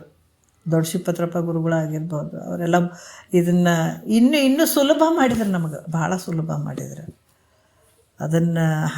ಅದಕ್ಕಂಥ ವೇದಾಂತದೊಳಗಡೆ ಇರುವಂಥ ಮುತ್ತು ರತ್ನಗಳನ್ನು ತಂದು ನಮಗೆ ಜೋಡಿಸಿ ಇಂಥ ಹಾರವನ್ನು ಮಾಡಿ ಇಟ್ಟಾರ. ತೊಗೊಳ್ರಿ, ಎಷ್ಟು ಹಾಕೋತ್ರಿ ಹಾಕೊಡ್ರಿ ಕೊರಳಲ್ಲಿ ಅಂದುಬಿಟ್ರು. ನಮಗೂ ಬೇಕಲ್ಲ, ಅಷ್ಟು ತಾಕತ್ತು ಬೇಕಲ್ಲ, ಶಕ್ತಿ ಬೇಕಲ್ಲ ಹಾಕೊಳಕ್ಕೂ ಅಲ್ಲ. ಹಾಗಾಗಿ ಇದು ಕೂಡ ಹೇಳ್ತಾರ, ಇದು ವೇದಾಂತದಳು ಗೌಪ್ಯವಾದ ಅರ್ಥವಿದು. ಇದು ಭಾಳ ಗೌಪ್ಯವಾಗಿರುವಂಥ ರಹಸ್ಯವಾಗಿರುವಂಥ. ಅದಕ್ಕೆ ಹೇಳ್ತಾರೆ, ಪರಮ ವಿರಕ್ತಂಗೆ ಪರತರ ಶಿಷ್ಯಂಗೆ ಪರಮಾರ್ಥ ಅರಿವು ಆತ್ಮತ್ವನಿಗೆ ಪರಮ ರಹಸ್ಯದಳು ಒರೆಯುವುದು ಅಂತ ಹೇಳ್ತಾರೆ. ರಹಸ್ಯದ ವಿಚಾರಗಳು ಇವೆಲ್ಲ. ಅದಕ್ಕೆ ಇಂಥ ಒಂದು ಗೌಪ್ಯವಾದ ಅರ್ಥವಿದು. ಪುರಾಣ ಸ್ಮೃತಿಗಳ ಸಾರ ಇದು. ಯಾಕಂದ್ರೆ ಪುರಾಣ ಸ್ಮೃತಿಗಳು ವೇದಾಂತದೊಳಗೆ ಗೌಪ್ಯವಾದ ಅರ್ಥನೂ ಇದ್ರಾಗ ಐತೆ, ಪುರಾಣ ಸ್ಮೃತಿಗಳ ಸಾರನೂ ಐತೆ, ಪರಮಾರ್ಥದ ತಿರುಳು ತತ್ವ ರಹಸ್ಯವಿದು ಎಲ್ಲನೂ ಅದಾವ ನೋಡ್ರಿ. ಅದಕ್ಕೆ ಇಲ್ಲಿ ಹೇಳ್ತಾರೆ, ಈ ಗ್ರಂಥ ವೇದಾಂತ ಪುರಾಣ ಸ್ಮೃತಿ ಇವೆಲ್ಲವುಗಳ ಸಾರ ಆಗಿರುವಂಥದ್ದು. ಅವುಗಳಲ್ಲಿ ಇರುವಂಥ ಗೂಢಾರ್ಥ ತತ್ವದ ವಿಚಾರ ಏನದಾವ, ರಹಸ್ಯವಾದಂಥ ವಿಚಾರಗಳ ತಾತ್ಪರ್ಯವನ್ನು ಹೇಳೋದ್ರಿಂದಲೂ ಈ ಗ್ರಂಥವು ಹೆಂಗೈತೆ ಅಂತಂದ್ರೆ ಇದು ತೊಗೊಳ್ಳಿಕ್ಕೆ ಭಾಳ ಯೋಗ್ಯವಾಗಿರುವಂಥದ್ದು. ಇದು ಬರೀ ನಾವೇ ಓದ್ತೀವಿ ಅಂದ್ರೆ ನಡೀತಿದೆ ಅನ್ನೋದ್ರೆ ನಡಿಲಾರ್ದಿದು. ಇದು ಅರ್ಥನೂ ಆಗಂಗಿಲ್ಲ, ಭಾಳ ಅನರ್ಥ ಆಗ್ತದೆ. ನಾವೇ ಓದ್ಕೊಂಡು ತಿಳ್ಕೊತೀವಿ ಅಂತಂದ್ರೆ ಇದು ಅನರ್ಥ ಆಗ್ತದೆ. ನಾವೇ ಓದ್ಕೊಂಡು ತಿಳ್ಕೊತೀವಿ. ಆದ್ರೆ ಮತ್ತೆ ಇನ್ನೂ ಅಂತ ಹೇಳ್ತಾರೆ, ಯಾರು ಗುರು ಮುಖಾಂತರ ಇದನ್ನು ತಿಳ್ಕೊಂಡಿರಂಗಿಲ್ಲ ಅವ್ರು ಬರೀ ಓದಿ ಹೇಳ್ತೀವಿ ಅಂದರೆ 7 ಹತ್ರನೂ ಕೇಳಬಾರ್ದಿದ್ದು. ಮತ್ತೆ ಎಷ್ಟು ಸೂಕ್ಷ್ಮ ಐತಿ ನೋಡ್ರಿ ಇಲ್ಲಿ. ನಾವು ಅದನ್ನು ಭಾಳ ಹುಷಾರಾಗಿರ್ಬೇಕು. ಎಂತೆಂಥವ್ರ ಹತ್ರನೂ ಕೇಳಿದ್ರೆ ನಮ್ಮಲ್ಲಿ ಇದ್ದಂಥ ಜ್ಞಾನವನ್ನು ಕಳ್ಕೊತೀವಿ. ಅರ್ಥ ಆಯ್ತಲ್ಲ. ನಮಗೇನೋ ಒಂದು ಗುರುನಾಥ ಒಳಗಡೆ ಕೊಟ್ಟಿರ್ತಾನೆ, ಹಿಂದಿನ ಸಂಸ್ಕಾರ ರೂಪದಿಂದ ಏನೋ ಇರ್ತದೆ ನಮ್ಮ ಒಳಗಡೆ ಇರ್ತದೆ. ಇವು ಯಾವನ ಗುರು ಮುಖಾಂತರ ತಿಳ್ಕೊಂಡಿರಂಗಿಲ್ಲ, ಬರೀ ಅಭ್ಯಾಸ ಮಾಡಿರ್ತಾವೆ. ಪುಸ್ತಕದಂದು ಅಭ್ಯಾಸ ಮಾಡಿದ್ವು ಅವು ಏನೇನೋ ಒಂದಕ್ಕೆ ಹಚ್ಚಿ ಬಿಡ್ತಾವ. ನಿನ್ನ ಬಳಿ ಇರುವಂಥ ನಿಜ ಜ್ಞಾನ ಅದು ಏನೋ ಸ್ವಲ್ಪ ಉಳ್ಕೊಂಡಿರ್ತದಲ್ಲ ಅದು ಕೂಡ ಹೋಗ್ಬಿಡ್ತದೆ. ಅದಕ್ಕೆ ಮಹಾತ್ಮರು ಹೇಳ್ತಾರೆ, ಅವ್ರು ಏನಾದರೂ ಗುರು ಮುಖಾಂತರ ತಿಳ್ಕೊಂಡಿರಲಿಲ್ಲ ಅಂತಂದ್ರೆ ಅವ್ರ ಹತ್ರ ನೀನು ಹಂಗೆ ಸಾಯಿ, ಅವ್ರ ಹತ್ರ ಕೇಳಕ್ಕೆ ಹೋಗ್ಬೇಡ ಅಂತಿದ್ರು. ಗದ್ದಲಕ್ಕೆ ಹಾಕಿಬಿಡ್ತಾರೆ, ಇನ್ನೂ ಗೊಂದಲ ಮಾಡ್ತಾರೆ ನಿನಗೆ ಏನಂತ ತಿಳ್ಕೊಂಡು. ಅದಕ್ಕೆ ಇಲ್ಲಿ ಮಹಾತ್ಮರು ಹೇಳ್ತಾರೆ, ಅದರಿಂದಲೇ ಇದು ಹೆಂಗೆ ಐತಪ್ಪ ಅಂತಂದ್ರೆ ಗುರು ಮುಖಾಂತರ ಇಲ್ಲಿ ಬಲಾಢ್ಯ ಗುರು ಇರ್ಬೇಕ್ರಿ. ಅಂತಿಂಥ ಗುರುವಿನ ಕೆಲಸ ಅಲ್ಲಿದು. ತಾಕತ್ತು ಬೇಕು, ಗುರುವಿಗೆ ತಾಕತ್ತು ಬೇಕು, ಶಿಷ್ಯನಿಗೂ ತಾಕತ್ತು ಬೇಕು. ಇದು ಅದಕ್ಕೆ ಇದು ಗೌಪ್ಯವಾದ ಇದು ತಡ್ಕೊಳ್ಳೋ ಶಕ್ತಿ ಬೇಕಲ್ರಿ. ಇದಕ್ಕೆ ಹುಲಿ ಹಾಲು ಚಿನ್ನದ ಪಾತ್ರೆಯಲ್ಲಿ ಹಿಂಡಿದಾಗ ಹಿಡ್ಕೊಂಡ್ಬಿಡ್ತದಂತೆ, ಇಲ್ಲಾಂದ್ರೆ ಬೇರೆ ಪಾತ್ರೆ ಒಳಗೆ ತೂತು ಬಿದ್ದು ಹೋಗ್ಬಿಡ್ತದಂತೆ.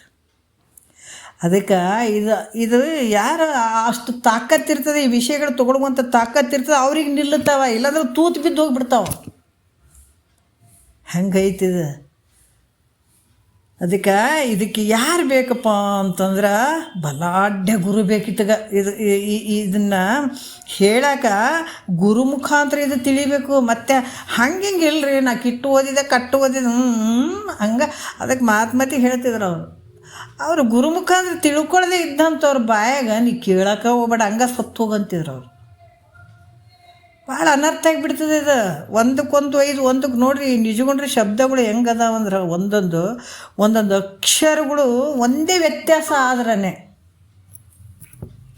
ಇದು ಯಾಕೆ ಮಾಮೀಗ ಯಾಕೆ ಒಯ್ತಲ್ಲ ಇದು? ಒಂದು ಸೆಕೆಂಡ್.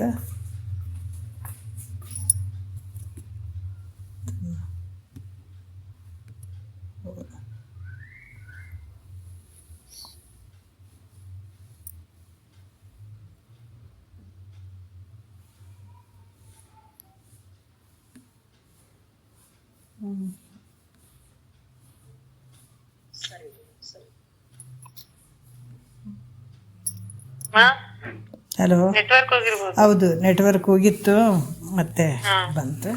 ಅದೇನೋ ಆಗ್ತಾವೇನೋ ಒಂದು ಪ್ರಾಬ್ಲಮ್. ಹಾಂ, ಇವಾಗ ಏನು ಹೇಳಕತ್ತಿದ್ರು, ಏನು ಹೇಳ್ತಾ ಇದ್ದಾರೆ, ಅದಕ್ಕೆ ಇಂಥ ಒಂದು ಗೌಪ್ಯವಾದಂಥ ವಿಚಾರ ಸದ್ಗುರು ಹೇಳಬೇಕಾಗ್ತದೆ. ಹೇಳಿದಾಗ ಇದು ಅರ್ಥ ಆಗ್ತದೆ. ಅದಕ್ಕೆ ಹೇಳ್ತಾರೆ, ಇದು ಗುರು ಮುಖಾಂತರನೇ ತಿಳ್ಕೊಳ್ಬೇಕಾಗ್ತದೆ. ಯಾಕಂದರೆ ಅದು ಅಷ್ಟೇ ಓದ್ತೀನಿ ಮಾಡ್ತೀನಿ ಅಂದ್ರೆ ಅನರ್ಥ ಆಗ್ತದೆ. ಅದಕ್ಕೆ ಇದು ಏನು ಹೇಳಿದರು ಅಂದ್ರೆ, ಈ ನಿಜಗೊಂಡ್ರೆ ಒಂದು ಶಬ್ದದಲ್ಲಿ ಒಂದು ಅಕ್ಷರ ಏನಾರ ವ್ಯತ್ಯಾಸ. ಈಗ ನೋಡಿರಿ, ಕರುಣ ಕರ್ಣ ಎಷ್ಟು ವ್ಯತ್ಯಾಸ ಅದು. ಒಂದೊಂದು ಶಬ್ದಗಳು ಕೂಡ ಭಾಳಷ್ಟು ಇಂಪಾರ್ಟೆಂಟ್. ಅದೇ ಪ್ರಕಾರ ಎಲ್ಲದೂ ತತ್ವಕ್ಕೆ ಹೇಗಾದ್ರೆ ನಾವು ಇದು ಮಾಡಿದರೂ ಕೂಡ ತತ್ವಕ್ಕೆ ಧಕ್ಕೆ ಬರಬಾರ್ದು ಯಾವತ್ತು ಹೇಳಬೇಕಾದಾಗ. ಯಾಕಂದ್ರೆ ಆ ಹಿಡಿತ ಗುರು ಮುಖಾಂತರನೇ ತಿಳ್ಕೊಳ್ಳಿಕ್ಕೆ ಸಾಧ್ಯ ಅದ. ಇಲ್ಲಾಂದ್ರೆ ಸುಮ್ಮನೆ ನಾವು ತಿಳ್ಕೊಳಕ್ಕೆ ಎಲ್ಲೂ ಸಿಗಂಗಿಲ್ಲ.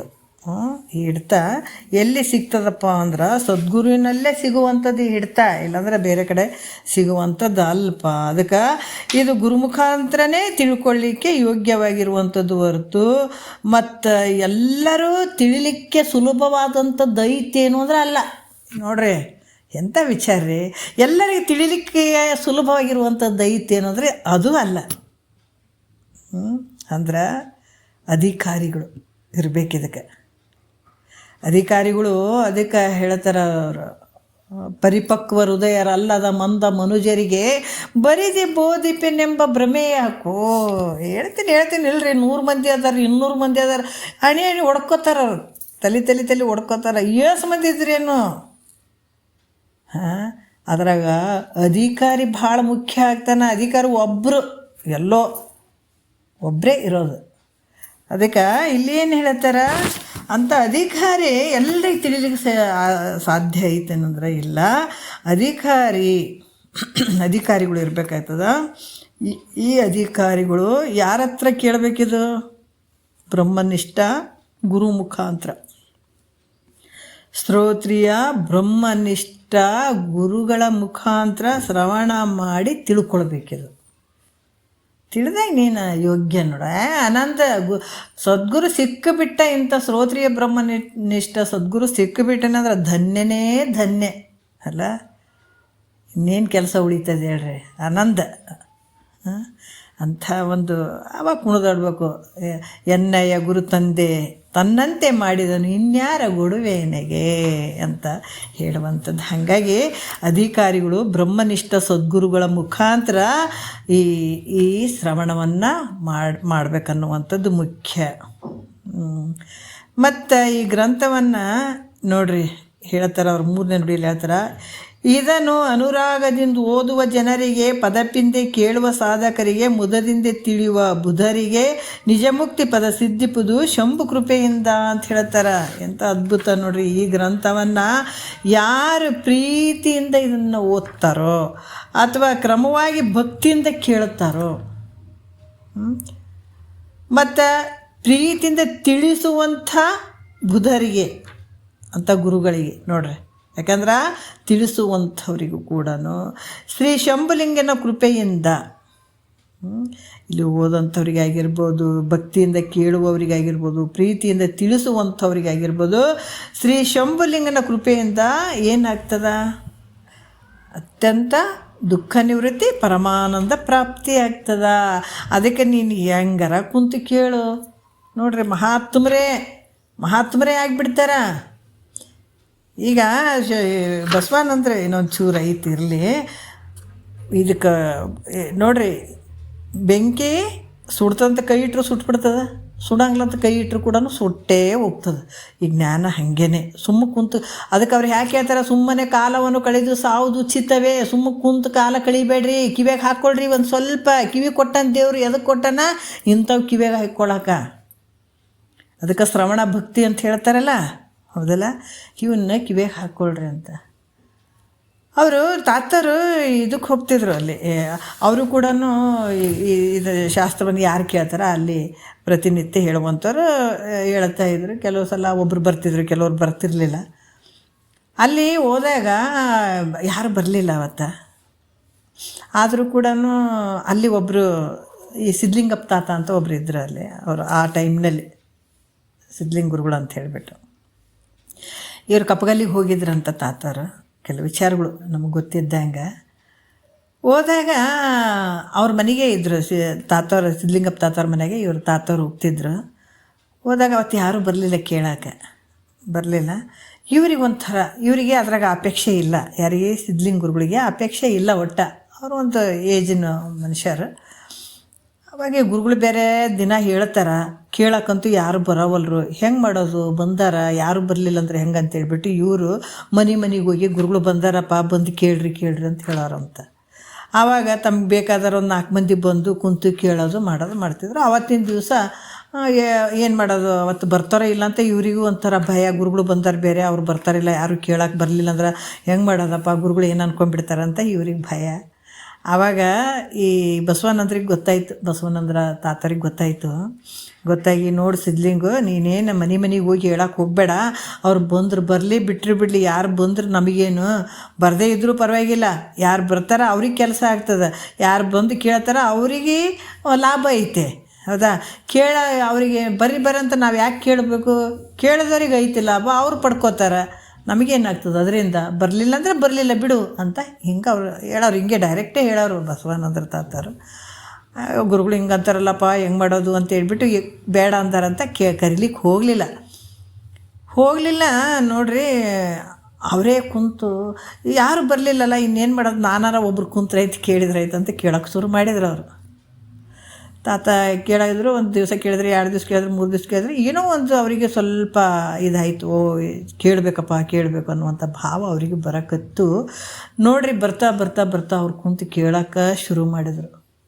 ಅವರಿಗೆ ಕೂಡ ಸಂಸಾರ ಇತ್ತು, ಹೆಂಡತಿ ಮಕ್ಕಳು ಎಲ್ಲ ತೊಂದರೆಗಳು ಇದ್ದವು ಅವರಿಗೂ. ಅವರು 3 ಜನ ಹೆಂಡ್ರಿದ್ರು ಅವರಿಗೆ. ಅವ್ರು ಶ್ರೀಮಂತರು, ತುಂಬ ಶ್ರೀಮಂತರು ಅವರು.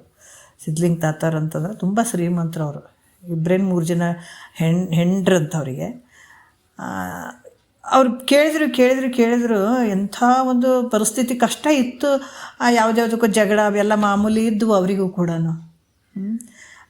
ಆದರೂ ಇವರು ಏನು ತುಂಬ ಇದ್ರಾಗ ಇನ್ವಾಲ್ವ್ ಆಗಿ ಗ್ರಂಥಗಳನ್ನು ಓದೋದು ಬರೆಯೋದು ಎಲ್ಲ ಮಾಡ್ತಾಯಿದ್ರು. ಅವರಿಗೆ ಸಿಟ್ಟು ಬರಕತ್ತು. ಕೆಲವರು ಹೆಂಡ್ತಿ ಬೈಯಕ್ಕೆ ಶುರು ಮಾಡಿದ್ರು, ಮನೆ ಎಲ್ಲ ಬಿಟ್ಕೇಸಿ ಬರೀ ಇದೇ ಮಾಡ್ಕೊತ ಕೂಡ್ತೀಯೇನು. ಅದಕ್ಕೆ ಗಂಡ ಹೆಂಡ್ತಿ ಇಬ್ಬರು ಇದಿರಲಿಲ್ಲ ಅಂದ್ರೆ, ಹೆಂಡ್ತಿ ಮಾಡ್ಕೊಳ್ಳಿ ಬಿಡಂತ ಗಂಡ ಬಿಟ್ಟನು ಅಂದ್ರೆ ಭಾಳ ಒಳ್ಳೆಯದು. ಗಂಡ ಮಾಡ್ಕೊಂಡಾನ ಏನೋ ಆತನ ಪಾಡಿಗೆ ಆತ ಏನೋ ಮಾಡ್ಕೊಳಕತ್ತಾನ, ಹೋಗ್ಲಿ ಬಿಡು ಮಾಡ್ಕೊಳ್ಳಿ ಅಂತ ಹೆಂಡ್ತಿ ಸುಮ್ಮಿದ್ರೆ ಅದು ಒಳ್ಳೆಯದು. ನೀನು ಅದ್ಯಾಕೆ ಮಾಡ್ತಿ ಅಂದಾಗ ಭಾಳಷ್ಟು ಕಷ್ಟ ಆಗಿಬಿಡ್ತದೆ, ಈ ಸಾಧನೆ ಮಾಡೋಕ್ಕಾಗಂಗಿಲ್ಲ. ಅದಕ್ಕೆ ಗಂಡ ಹೆಂಡ್ತಿ ಇಬ್ಬರು ಒಪ್ಪಬೇಕು ಅನ್ನೋದು ಭಾಳ ಮುಖ್ಯ ಇಲ್ಲಿ. ಹಿಂಗೆ ಏನಾರು ಎಡವಟ್ಟುಗಳಾಗಿಬಿಟ್ರೆ ಕಷ್ಟ ಆಗ್ತದೆ. ಇವ್ರು ಏನು ಮಾಡಿದರು ನೋಡ್ರಿ, ಪಾಪ ಬಹಳಷ್ಟು ಇದರಲ್ಲೇ ಇನ್ವಾಲ್ವ್ ಆಗಿದ್ರು ಅವರು. ಗ್ರಂಥ ಓದ್ತಿದ್ರು, ಗ್ರಂಥಗಳು ಒಯ್ದೆಲ್ಲ ಜೋಡಿಸಿ ಮನೇಲಿ ಇಟ್ಟಿದ್ರು. ಇವರು ಎಲ್ಲ ಸ್ವಲ್ಪ ಅಲ್ಲಲ್ಲಿ ಹೋಗಿ ಪ್ರವಚನ ಕೇಳಿಕೊಂಡು ಮಾಡಿಕೊಂಡು ಅದೇ ಭಾವದಾಗಿದ್ದು ಹೋಗ್ಬೇಕಾದಾಗ ಒಬ್ಬ ಹೆಂಡ್ತಿ ಅಂದಳು, ನಿನ್ನ ಹಣೆ ಬರೀ ಇಷ್ಟೇ ಆಯಿತು, ಬರೀ ಶಾಸ್ತ್ರ ಆಯಿತು, ಅದಾಯಿತು ಇದಾಯ್ತು ಅಂತ ಇದ್ರಾಗ ಕುಂದಿರ್ತಿ ಅಂತ ಹೇಳ್ಬಿಟ್ಟು ಅವರು ಒಂದು ಈ ಗ್ರಂಥಗಳು ಒಂದು ಏನದಾವ ಚೀಲ ಅದನ್ನು ತೆಗೆದು ಹೋಗಿದ್ಳು ಅಂತ ಹೇಳ್ತಾರೆ. ತಗೋ ನೀನು ಮನೇಲಿ ಬರೀ ಇದೇ ಆಯಿತು ಅಂತೇನೋ ಆಕೆ ಸ್ವಲ್ಪ ಅಲಕ್ಷ್ಯದ ಮಾತಾಡಿದಳು. ಅಷ್ಟೇ ನಿನ್ನ ಆಯಿತು, ನನಗೆ ಈ ಥರ ನೀ ಗ್ರಂಥಗಳನ್ನು ಒಗ್ದಿ ಅಂತಂದಮೇಲೆ ನಾನು ಇರೋಂಗೇ ಇಲ್ಲ, ಬೇಕಾಗಿಲ್ಲ ನನಗೆ, ಮನೆ ಬೇಕಾಗಿಲ್ಲ, ಹೆಂಡತಿ ಬೇಕಾಗಿಲ್ಲ, ಮಕ್ಕಳು ಬೇಕಾಗಿಲ್ಲ, ನನಗೆ ಈ ಸಂಸಾರನೇ ಬೇಕಾಗಿಲ್ಲ ಅಂತ ಆ ಗಂಟೆಗಳನ್ನು ಹೊತ್ಕೊಂಡು ಮನೆ ಬಿಟ್ಬಿಟ್ರು ಅವರು. ಮಹಾತ್ಮರಾಗಿಬಿಟ್ರು ಯಾರು, ಸಿದ್ಲಿಂಗ ತಾತಾರು ನೋಡ್ರಿ. ಯಾಕಂದರೆ ಏನೇ ಕಷ್ಟ ಬಂದದಂದ್ರೂ ಕೂಡ ನಮ್ಮನ್ನೇನೋ ಒಂದು ಒಳ್ಳೆಯದಕ್ಕೆ ಬಂದದಂತ ನಾವು ತಿಳ್ಕೊಳ್ಬೇಕು. ಅವತ್ತು ಅವ್ರು ಕೇಳೋಕ್ಕೆ ಮನಸ್ಸು ಇರಲಿಲ್ಲ, ಆದರೂ ಕೂಡ ಗುರು ಮುಖಾಂತರ ಕೇಳಿದ್ರು. ಅವ್ರ ಮನಸ್ಸಿನಲ್ಲಿ ತುಂಬ ಬದಲಾವಣೆ ಆಯಿತು. ಒಂದು ನಿರ್ವಿಷಯದಲ್ಲಿ ಭಾವ ಬಂತು. ಯಾವುದೋ ಒಂದು ನಿಮಿತ್ತ ಅಲ್ಲಿ ಒಂದು ವಿಚಾರ ನಡೀತು. ಅದಕ್ಕಾಗಿ ಆ ಗ್ರಂಥಗಳನ್ನು ತೊಗೊಂಡು ಮನೆ ಬಿಟ್ಟು ಬಂದುಬಿಟ್ರು ಅವರು. ಅಂತ ಮಹಾತ್ಮರು ನಿಜವಾಗಿ ನೋಡ್ರಿ, ಆ ರೀತಿಯಲ್ಲಿ ದೊಡ್ಡ ಮಹಾತ್ಮರೇ ಆದರು ಅವರು. ಯಾವುದೋ ಒಂದು ನಿಮಿತ್ತಕ್ಕೆ ಇವೆಲ್ಲ ನಡೀತಾವೆ. ನಮ್ಮದು ಯಾವುದೇ ಕಷ್ಟ ಬಂದದಂತ ನಾವು ಅದರಲ್ಲೇ ಕೂತ್ಕೊಳ್ಳುವಂಥದ್ದಲ್ಲ, ಏನೋ ಒಳ್ಳೆಯದಕ್ಕೆ ಬಂದದಂತಲೇ ನಾವು ಮುಂದುವರಿಬೇಕಾಗ್ತದೆ. ಹಂಗಾಗಿ ಇಲ್ಲಿ ಕೂಡ ಏನು ಹೇಳ್ತಾರೆ, ಅಂಥ ಅಧಿಕಾರಿಗಳು ಭಾಳ ಮುಖ್ಯ, ಕೇಳುವಂಥ ಅಧಿಕಾರಿಗಳು. ಅದಕ್ಕೆ ಹೇಳ್ತಾರೆ, ನಾವು ಸುಮ್ಮನೆ ಕುಂತು ಕಾಲ ಕಳಿತೀವಿ ಅನ್ನುವಂಥದ್ದಲ್ಲ, ಸುಮ್ಮನೆ ಕಿವಿಗೆ ಹಾಕ್ಕೊಂಡು ಕಿವಿಗೆ ಬಿದ್ದರೂ ಕೆಲಸ ಮಾಡ್ತಾಯಿವು, ಅಷ್ಟು ಅಷ್ಟು ಕೆಲಸ ಆಗ್ತವೆ ಇದರಿಂದ. ಅದಕ್ಕೆ ಈ ಬ್ರಹ್ಮನಿಷ್ಠ ಗುರು ಮುಖಾಂತರ ಇದನ್ನು ಈಗ ಏನು ಹೇಳಕತ್ತಾರೆ, ಇದನ್ನು ಅನುರಾಗದಿಂದ ಓದುವಂಥವ್ರು, ಭಾಳ ಪ್ರೀತಿಯಿಂದ ಓದುವಂಥವ್ರು, ಜನರಿಗೆ ಹೇಳುವಂಥದ್ದಾಗಿರ್ಬೋದು, ಕೇಳುವಂಥದ್ದಾಗಿರ್ಬೋದು, ಇದೆಲ್ಲ ಮಾಡೋದ್ರಿಂದ ಏನಾಗ್ತದಪ್ಪ ಅಂದ್ರೆ ಅತ್ಯಂತ ದುಃಖ ನಿವೃತ್ತಿ, ಪರಮಾನಂದ ಪ್ರಾಪ್ತಿ, ಮೋಕ್ಷ ಅಲ್ಲಿ ಆಗ್ತದ ಅನ್ನುವಂಥದ್ದನ್ನು ಹೇಳ್ತಾರೆ. ಪರಮಾನಂದದ ಪ್ರಾಪ್ತಿಯಲ್ಲಿ ಆಗ್ತದೆ ಅನ್ನುವಂಥದ್ದು ಕೂಡ ಇಲ್ಲಿ ಹೇಳುತ್ತಾರೆ. ಅದಕ್ಕೆ ಮಹಾತ್ಮರಿಗೆ ಒಂದು ಯಾವಾಗಲೂ ಬೇಕಷ್ಟೇ. ಅವೇನು ಯಾವುದೇ ರೀತಿಯಾಗಲಿ ಮಹಾತ್ಮರು ಆಗಕ್ಕೆ ಈ ವಿಚಾರಗಳನ್ನು ತಿಳಿಸೋಕೆ ಅದಕ್ಕೆ ಎಷ್ಟು ಕಾಡತೀನಿ ಕಾಡವ್ವ, ಕಾಡಿದಷ್ಟು ಎನಗೆ ಪಾಡವ್ವ ಅಂತ ಹೇಳ್ತಾರೆ ಮಹಾತ್ಮರು. ಏನೇ ಬಂದರೂ ಕೂಡ ಎಲ್ಲನೂ ನಮ್ಮನ್ನು ಶುದ್ಧ ಮಾಡೋಕ್ಕೆ ಬಂದಾವಂತಲೇ ತಿಳ್ಕೊಂಡು ಮಹಾತ್ಮರು ಮುಂದುವರೆದು ಇಂಥವೆಲ್ಲ ಮಾಡಿಕೊಂಡು ಧನ್ಯರಾಗಿಬಿಟ್ರು. ಈಗ 4ನೇ ಸಂಧಿ ಕೂಡ 4ನೇ ನುಡಿಯಲ್ಲಿ ಕೂಡ ಹೇಳ್ತಾರೆ, ಋತುಗಣನೆಯ ಸಂಧಿ ಸೂತ್ರ 22 ಅತಿಶಯಮೆನಿಪ ತೋರುವ 100 ನುತವೆತ್ತ ಪದವೇ ಪಂಚೈಸ್ಥಿತಿ ಮಿಗಿಲಾದ ದಿಂದಂ ಈ ಕೃತಿ ಪೂರ್ಣ ಅಂತ ಹೇಳುತ್ತಾರೆ. ಈ ಗ್ರಂಥವು ಶ್ರೀ ಯಾಜ್ಞವಲ್ಕ್ಯ ಮೈತ್ರೇಯ ಇವರುಗಳ ಸಂವಾದ ರೂಪವಾಗಿರುವಂಥ ಶ್ರೀ ನಿಜಗುಣ ಯೋಗಿಗಳಿಂದ ಇದು ರಚಿಸಲ್ಪಟ್ಟಿರುವಂಥದ್ದು ಅಂತ ಹೇಳಿದರು. ಇದು ನಿಜಗುಣ ಯೋಗಿ ಮುದದಿಂದ ತಿಳಿಯೇ ಪೇಳಿದ ಯಾಜ್ಞವಲ್ಕ್ಯ ಮೈತ್ರಿಯ ಒದವಿದ ಸಂವಾದದೊಳಗೆ 6ನೆಯ ಸಂಧಿ ಸದಮಳ ಪರಮಾನುಭವ ಬಂದಿ ಅಂತ ಹೇಳಿದರು. ಯಾಕಂದ್ರೆ ಶ್ರೀಮನ್ ನಿಜಗುಣಗಳು ಸತಿಪತಿಗಳಾದಂಥ ಯಾಜ್ಞವಲ್ಕ್ಯ ಮತ್ತು ಮೈತ್ರಿ ಇವರುಗಳಂಥ ಇದು ಈ ಸಂವಾದ ಅಷ್ಟೇ ಅವರಿಬ್ಬರ ಒಂದು ಹೆಸರಿಗೆ ಮಾತ್ರ, ಯಾಜ್ಞವಲ್ಕ್ಯ ಮತ್ತು ಮೈತ್ರಿ ದೇವಿದು. ಇದು ಜಗತ್ತು ಸಕಲ ಮುಮುಕ್ಷಿಗಳು ಉದ್ಧಾರ ಆಗುವಂಥದ್ದು ಇದರಿಂದ. ಯಾಜ್ಞವಲ್ಕ್ಯ ಏನು ಗುರುಗಳು, ಆಮೇಲೆ ಮೈತ್ರಿ ದೇವಿ ಗುರು ಶಿಷ್ಯರಾಗಿ ಪೇಳುವಂಥದ್ದು. ಇದು ನಿಮಿತ್ತಕ್ಕೆ ಮಾತ್ರ ಅವರು ಆಗಿರಬಹುದು. ಅವರ ವಿಚಾರ ಸಕಲ ಮುಮುಕ್ಷಿಗಳು ಜಗತ್ತಿನ ಹಿತಾರ್ಥಕ್ಕಾಗಿ ಹೇಳಿದಂಥ ಬೋಧ ಮಾಡಿರುವಂಥದ್ದು ಈ ವಿಚಾರ. ಇದು 6ನೇ ಸಂಧಿ ಅನೇಕ ವೇದಾಂತಗಳಲ್ಲಿ ಗೌಪ್ಯವಾಗಿರುವಂಥ ನೋಡ್ರಿ. ಅದಕ್ಕೆ ಹೇಳ್ತಾರೆ ನಮ್ಗೆ ಹೊಟ್ಟೆ ತುಂಬಕ್ಕೆ ಏನೇನು ಬೇಕು ಅದನ್ನೆಲ್ಲ ಇಲ್ಲಿ ಹಾಕಿದ್ದಾರೆ. ಅದಕ್ಕೆ ಹೊಟ್ಟೆ ತುಂಬುವಷ್ಟು ಇದರಲ್ಲಿ ಸಮಗ್ರವಾಗಿ ವಿಚಾರಗಳದಾವ. ಈ ಗೌಪ್ಯವಾಗಿರುವಂಥ ಪರಬ್ರಹ್ಮವನ್ನು ಅನುಭವಕ್ಕೆ ತಂದು ಕೊಡ್ತಕ್ಕಂಥ, ಅನುಭವಕ್ಕೆ ತರುವಂಥದ್ದು ಅದಕ್ಕೆ ಪರಮಾನುಭವ ಬೋಧೆ. ಪರಮನನ್ನು ಅನುಭವಕ್ಕೆ ತರುವಂಥ ಬೋಧೆ ಪರಮಾನುಭವ ಬೋಧೆ. ಅದಕ್ಕೆ ಈ ರೀತಿಯಿಂದ ಪರಬ್ರಹ್ಮನು ಅನುಭವಕ್ಕೆ ತಂದು ಕೊಡುವಂಥದ್ದು, ಪರಮನು ಅನುಭವಕ್ಕೆ ತರುವಂಥದ್ದು ಪರಮಾನುಭವ ಬೋಧೆ. ಈ ವಾಕ್ಯಗಳಿಂದ ಇದು ಇರುವಂಥದ್ದು. ಅದರಿಂದ ಈ ಗ್ರಂಥ ಸರ್ವರು ಎಲ್ಲರೂ ಇದನ್ನು ಸ್ವೀಕಾರ ನೋಡ್ರಿ. ಅವರೇ ಭಾಳಷ್ಟು ಮತ್ತು ಇಲ್ಲಿ ಕೆಟ್ಟು ಹೋಗ್ತಾರೆ ರೀ ಮನುಷ್ಯರು. ಅವ್ರ ಗುರುನೇ ಬೇರೆ, ಇವ್ರ ಗುರುನೇ ಬೇರೆ. ಯಾವ ಗುರು ರೀ? ಎಲ್ಲ ಗುರು ಯಾರಾದ್ರೇನು ನಿನ್ಗೆ? ಎಲ್ಲ ಈ ಶರೀರದಿಂದ ಬೇರೆ ಇರ್ಬೋದು, ತತ್ವ ಒಳಗಡೆ ಒಂದೇ ಐತೆ, ಆ ಶಕ್ತಿ ಒಂದೇ ಐತೆ, ಅರಿವು ಒಂದೇ ಐತೆ, ಆನಂದ ಒಂದೇ ಐತೆ, ಅಜ್ಞಾನ ಒಂದೇ ಐತೆ. ಇದಕ್ಕೆ ನೀವು ಕಲ್ಪನೆ ಮಾಡಿಕೊಂಡು ಅವ್ರು ಬೇರೆ ರೀ, ಇವ್ರು ಬೇರೆ ರೀ, ಅವರೇ ಅದನ್ನು ಓದ್ಬೇಕ್ರಿ, ಇವ್ರು ಇದನ್ನು ಓದ್ಬೇಕ್ರಿ, ಇವ್ರು ಭಗವದ್ಗೀತೆ ಓದ್ಬೇಕ್ರಿ, ಅವ್ರು ನಿಜಗುಣ್ರದ್ದು ಓದ್ತಾರೆ, ಹಾಗೇನು ಸಂಬಂಧ ಇಲ್ಲ. ಇರುವಂಥದ್ದು ಎಲ್ಲಾದರೆ ಭಗವದ್ಗೀತೆಯಲ್ಲಿ ತೊಗೊಳ್ರಿ, ವೇದ ಉಪನಿಷತ್ತುಗಳಲ್ಲಿ ತೊಗೊಳ್ರಿ, ನಿಜಗುಣ್ರ ಶಾಸ್ತ್ರಗಳಲ್ಲಿ ತೊಗೊಳ್ರಿ. ಇರುವಂಥದ್ದು ಒಂದೇ ಊಟ, ಬೇರೆ ಏನೂ ಇಲ್ಲ ಊಟ. ಯಾಕಂದ್ರೆ ಇದೇ ಎಲ್ಲ ಒಂದು ಆನಂದಕ್ಕೆ ತೊಗೊಂಡೋಗುವಂಥದ್ದು ಆಹಾರ. ಇದು ಎಲ್ಲದರಲ್ಲಿರುವಂಥದ್ದು ಒಂದೇ, ಭಿನ್ನಕ್ಕೆ ಅವಕಾಶ ಇಲ್ಲ. ಆದರೂ ಕೂಡ ಇಲ್ಲಿ ಅವರೇ ಮಾಡಬೇಕು. ಯಾಕಂದ್ರೆ ಎಲ್ಲಕ್ಕಿಂತ ಶ್ರೇಷ್ಠವಾಗಿರುವಂಥದ್ದು, ಎಲ್ಲವನ್ನು ಏನು ನಮ್ಗೆ ಯಾವುದು ಕಡಿಮೆ ಇರದೇ ಇರುವಂಥದ್ದನ್ನು ನಿಜಗೊಂಡ್ರೆ ಭಾಳ ಅದ್ಭುತವಾಗಿ ಈ ವಿಷಯದಲ್ಲಿ ಹೇಳಿದ್ದಾರೆ. ನಮಗೆ ಯಾರಾದರೂ ಇದನ್ನು ಈ ಜ್ಞಾನವನ್ನು ಪಡ್ಕೊಳ್ಬೇಕನ್ನುವಂಥ ಯಾರೇ ಮುಮುಕ್ಷಿಗಳು ಇದನ್ನು ಸ್ವೀಕಾರ ಮಾಡದೆ ಇರೋಕ್ಕಾಗಲ್ಲ. ಪ್ರತಿಯೊಬ್ಬರು ಸ್ವೀಕಾರ ಮಾಡಲಿಕ್ಕೆ ಯೋಗ್ಯ ಆದಂಥದ್ದು ಈ ಗ್ರಂಥ. ಅದಕ್ಕೆ ಇದನ್ನೆಲ್ಲರೂ ಇದನ್ನು ಸ್ವೀಕಾರ ಮಾಡುವಂಥದ್ದು ಅಂತ ಹೇಳಿ ಪರಿಶಿಷ್ಟ ನಿರೂಪಣೆ ಸೂತ್ರ 22ಕ್ಕೆ ಪದ 165 ಅಂತ ಹೇಳಿದರು.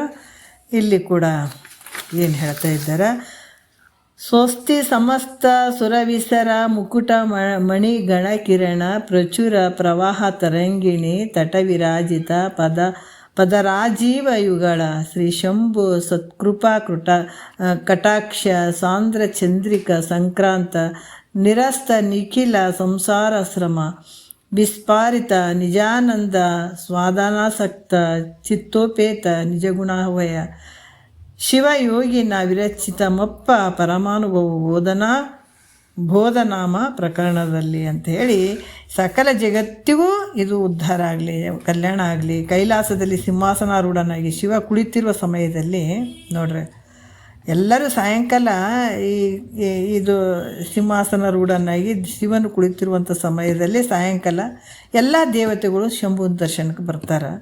ಆವಾಗ ಪಾದಕಮಲಗಳು ಯಾವ ನೀರಿನ ತಟದಲ್ಲಿ ಹೇಗೆ ಒಪ್ಪುತ್ತಾ ಇದ್ದವನ್ನುವಂಥದ್ದು ಕವಿ ಹೊಗಳ್ತಾ ಇರ್ತಾನಲ್ಲ, ನೀರಿನ ತಟದ. ಯಾಕಂತಂದ್ರೆ ಹೇಗಂದ್ರೆ ಸಕಲ ದೇವತೆಗಳು ದರ್ಶನಕ್ಕೆ ಬರುವಾಗ ತಲೆಯಲ್ಲಿ ಕಿರೀಟ, ಭುಜಗಳಲ್ಲಿ ಇವೆಲ್ಲ ಕಿರೀಟಗಳು, ಭುಜ ಕಿರೀಟಗಳು ಧರಿಸಿಕೊಂಡು ಬರ್ತಾ ಇರ್ತಾರೆ ದೇವತೆಗಳು.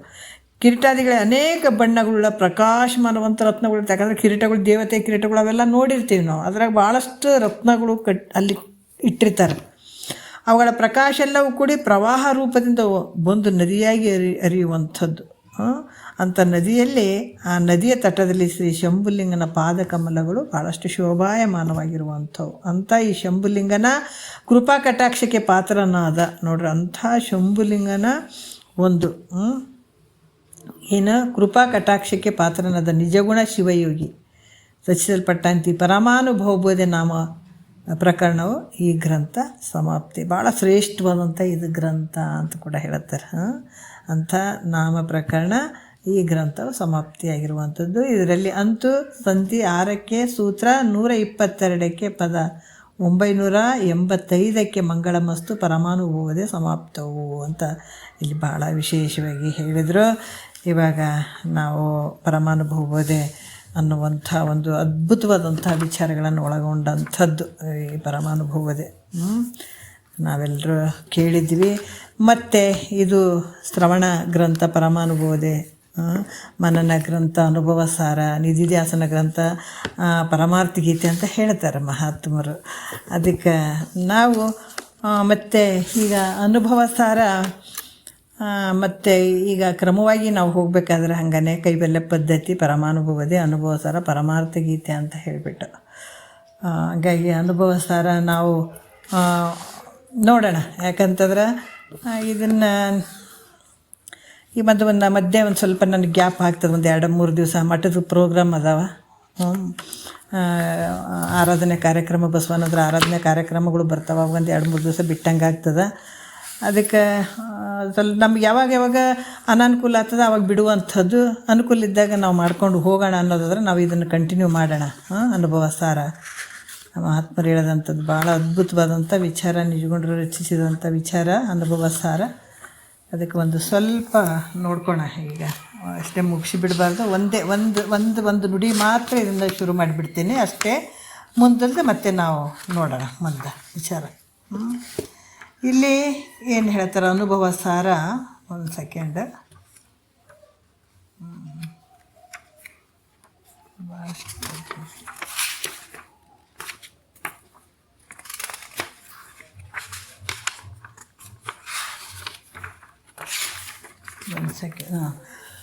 ಅನುಭವ ಸಾರ ಶ್ರೀ ಗುರು ಶಂಭುಲಿಂಗಾಯ ನಮಃ. ಅನುಭವ ಸಾರ ಮೊದಲನೇ ಸಂಧಿ ನೋಡ್ರಿ.